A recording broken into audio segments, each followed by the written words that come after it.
두산에너빌리티가 오늘 67,200원까지 치고 올라갔습니다. 오전 11시 44분 현재 66,200원이고 전 거래일보다 9.97% 상승했어요. 중요한 건 전날 고가를 오늘 저가로 바꿔놓았다는 점입니다. 근데 진짜 봐야 할 건 따로 있습니다. 개인이 물량을 내놓는 동안 외국인과 기관은 함께 받았거든요. 자, 이게 57,000원에서 시작된 바닥 다지기인지 다시 저점을 확인하러 가는 흐름인지 구분해야 됩니다. 반갑습니다. 두산에너빌리티 주주분들, 신민석 프로입니다. 장중지수가 양전과 음전을 오가며 계속 바뀌는 날에는 눈앞의 숫자만 따라가면 안 됩니다. 오늘 코스피는 6,376.17로 13.94% 올랐고 코스닥은 705.52로 9.42% 상승했어요. 여기서 보셔야 되는 건 지수보다 자금의 이동입니다. 돈이 어디에서 빠져 어느 쪽으로 옮겨붙는지를 봐야 해요. 코스피에서 상승한 종목은 704개였고 하락한 종목은 199개였어요. 코스닥에서도 상승한 종목이 1450개였습니다. 일부 대형주만 지수를 끌어올린 게 아니라 여러 종목으로 자금이 퍼진 장이에요. 증시가 크게 움직이는 소음 속에서도 순환매는 조용하게 나오고 있습니다. 개인은 코스피에서 약 6조 9,200억 원을 내놓았고 외국인은 약 7조 800억 원을 받아냈습니다. 기관은 약 500억 원을 순매도했어요. 제가 늘 강조드리는 게 수급이거든요. 누가 팔고 누가 받았는지부터 보셔야 됩니다. 오늘 메이저 플레이어의 중심은 외국인이었고 개인 물량을 외국인이 받은 흐름입니다. 두산에너빌리티만 보면 개인 수치는 화면에 표시되지 않았고 외국인은 8,527주, 기관은 3,300주를 순매수했습니다. 시장 외국인과 종목, 외국인의 방향이 같고 기관도 종목 안에서는 함께 받았어요. 근데 규모가 크다고 보기는 어렵습니다. 다음 거래일에도 두 주체가 계속 받는지 확인해야 흐름이 이어졌다고 볼 수 있습니다. 전날 대본에서는 57,000원과 59,000원 사이를 지키는지 외국인과 기관의 매수가 이어지는지 63,500원을 다시 넘는지를 중요하게 봤어요. 오늘 저가는 63,600원으로 전날 고가보다 100원 높았고 현재가는 전날 현재가보다 6,000원 올랐습니다. 저항이던 가격을 오늘 저가로 바꿨다는 게 핵심이에요. 외국인은 전날 8,953주에 이어 오늘도 8,527주를 받았고 기관도 전날 3,872주, 오늘 3,300주를 순매수했어요. 전날 판단 가운데 두 주체의 매수 연속성은 유지됐고 63,500원은 저항에서 오늘 지켜야 할 자리로 바뀌었습니다. 거래량은 전날 319만 주였고 오늘은 오전 11시 44분까지 184만 주라 마감 전에는 단순 비교하면 안 돼요. 오늘은 빠졌다고 겁먹고 전부 던질 날도 아니고 올랐다고 바로 따라갈 날도 아닙니다. 64,000원에서 시작한 뒤 63,600원까지 밀렸다가 67,200원까지 올라왔어요. 현재가는 시가 위에 있고 장중 고가보다 1,000원 낮습니다. 시장 지수가 5% 넘게 움직인 날이라 제가 오늘 긴급하게 영상을 촬영했습니다. 들어가기 전에 구독하고 좋아요 하나만 눌러주세요. 두산에너빌리티 주가가 다시 훨훨 날아오르길 바라는 의미로 댓글로 날개라고 한 마디씩 남겨주세요. 자, 일봉 차트부터 같이 보시면요. 두산에너빌리티는 5월 7일 13만 9,200원 고점을 만든 뒤 고점과 저점이 계속 낮아졌습니다. 중간에 반등이 나올 때마다 앞선 고점을 넘지 못했고 주가는 결국 7월 29일 57,000원까지 내려왔어요. 오늘은 64,000원에서 출발해 63,600원까지 밀렸다가 67,200원까지 올라갔습니다. 전날 고가 위에서 움직이고 있다는 점은 달라졌지만 여기서 중요한 건 오늘 상승분을 얼마나 지키느냐입니다. 현재가는 오늘 저가보다 2,600원 높은 자리예요. 아래에서 올라온 힘이 확인됐습니다. 반대로 장중 고가와는 1,000원 차이가 나요. 저가 매수는 들어왔지만 해서 나온 매도 물량까지 밀어냈다고 보기는 어렵다는 뜻입니다. 다음 거래일에는 전날 저항이었던 63,500원 위에 자리를 잡는지부터 확인해야 해요. 주가는 단기 이동 평균선과 중기 이동 평균선 아래에 있어요. 이동 평균선의 방향도 아래로 기울어 있습니다. 하루 반등만으로 추세가 달라졌다고 말하기는 어려워요.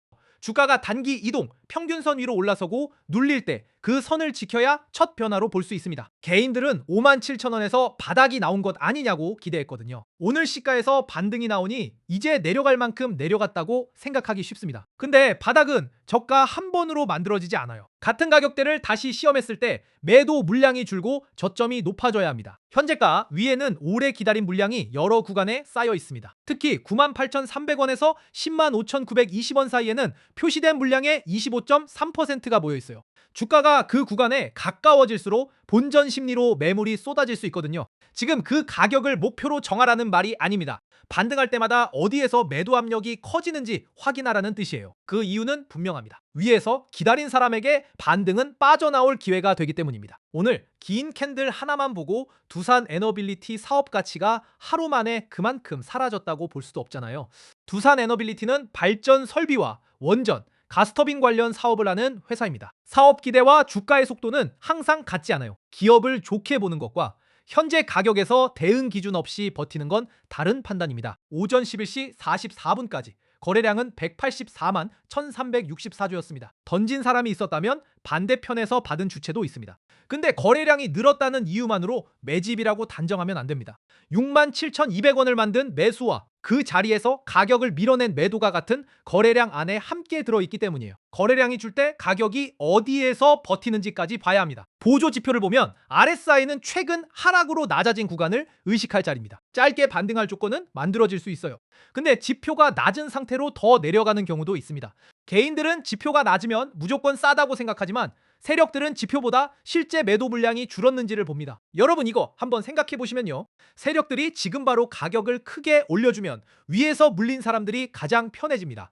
위에서 물린 사람과 오늘 고가를 보고 따라온 사람이 먼저 빠져나오기 쉬워집니다. 그래서 저점을 만든 뒤 곧바로 올라가기보다 몇 차례 흔들며 물량을 확인할 수 있어요. 이 차이를 확인하셔야 합니다. 다음 거래일에는 세 가지를 보시면 돼요. 첫째, 전날 저항이었던 63,500원과 오늘 저가 63,600원 부근을 지키는지 확인하세요. 둘째, 외국인과 기관의 순매수가 이어지는지 보셔야 합니다. 셋째, 오늘 고가 67,200원을 다시 시도하고 그 위에서 버티는지 확인하면 돼요. 세 조건 가운데 하나만 맞는다고 추세가 달라진 건 아닙니다. 제 영상을 매번 실시간으로 보시긴 어렵잖아요. 남의 판단만 기다리지 않고 스스로 대응 기준을 세우실 수 있도록 자료를 세 가지 만들었습니다. 첫 번째는 상승장 대응법입니다. 돈이 몰리는 주도, 섹터를 찾는 순서와 상승 초입인지 끝물인지 구분하는 방법, 익절 기준을 잡는 과정을 담았어요. 이미 많이 오른 종목을 뒤늦게 따라가는 실수를 줄이는 자료입니다. 두 번째는 하락장 대응법입니다. 버틸 자리와 정리할 자리를 나누고 회사 문제인지 시장 전체가 눌린 건지 구분하는 법을 정리했어요. 오를 때와 빠질 때, 횡보할 때의 세 갈래 대응도 담았습니다. 방향 없이 오래 흔들릴 때 무엇을 먼저 확인해야 하는지도 볼 수 있어요. 세 번째는 과거 급락 차트 사례 매칭입니다. 내가 가진 종목이 과거 어느 급락 국면과 닮았는지 삼성전자와 SK하이닉스, 코스피와 코스닥 사례에 대조하는 자료입니다. 무엇을 사고 팔라는 자료가 아니라 상황이 바뀔 때 스스로 판단할 기준을 만드는 자료예요. 신청은 구독과 좋아요를 눌러주신 뒤 010-544-52634로 날개라고 문자 한 통 보내주시고 종목명과 평단가도 함께 적어주세요. 종목명과 평단가를 여쭤보는 건 세 번째 자료에서 맞는 과거 구간을 찾기 위해서입니다. 신청하신 분들께는 장이 열리기 전 미국 증시와 반도체 지수, 환율과 유가, 주요 일정을 정리한 아침 브리핑도 함께 보내드립니다. 세 가지 자료와 아침 브리핑은 모두 무료입니다. 자료 전달 여부와 필요한 구간을 확인하려고 제가 직접 전화드릴 수도 있습니다. 전화가 부담스러우시면 전화는 괜찮습니다라고 문자에 함께 적어주세요. 정말 주식 유튜버 중에선 최고가 되고 싶습니다. 구독과 좋아요 해주시고요. 나중에 제 자료가 실제 대응에 도움이 되셨다면 댓글에 후기 한 줄 남겨주시면 됩니다. 정리하겠습니다. 두산에너빌리티는 오전 11시 44분 현재 66,200원으로 9.97% 상승했어요. 전날 저항이던 63,500원을 오늘 저가로 바꿨고 외국인과 기관의 매수도 이어졌습니다. 이제 63,500원 부근을 지키는지 두 주체의 매수가 이어지는지 67,200원을 다시 넘어서는지가 중요해요. 주식 혼자 하면서 계속 손실만 보지 마시고요. 요즘 같은 시장일수록 혼자 판단하지 마시고 같이 확인하면서 가시면 됩니다. 귀찮다고 그냥 넘어가지 마시고 010-5445-2634로 날개라고 문자 남겨서 대응 기준 무료로 받아가세요. 진짜 왜 제 타점을 여기저기서 베껴서 쓰는지 아실 수 있게 해드릴게요. 오늘도 고생 많으셨습니다.